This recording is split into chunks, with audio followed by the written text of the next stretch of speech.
Aya, sasa ona wenye wakuna kitu masiri na kuona inafunguka, unapita nywe.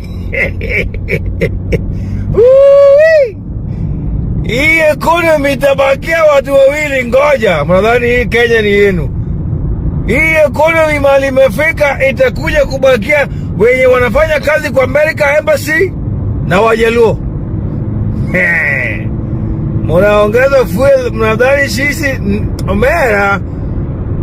Ruto, wewe weka hiyo kitu ikwe 1 liter 530. Hiyo 500 ni ya fuel na 30 ni ya kutoa.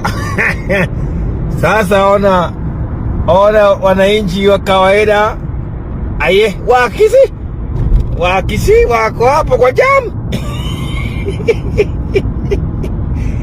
Unajua Mungu ni mzuri bwana. Wakisi wangepewa pesa ya kutoa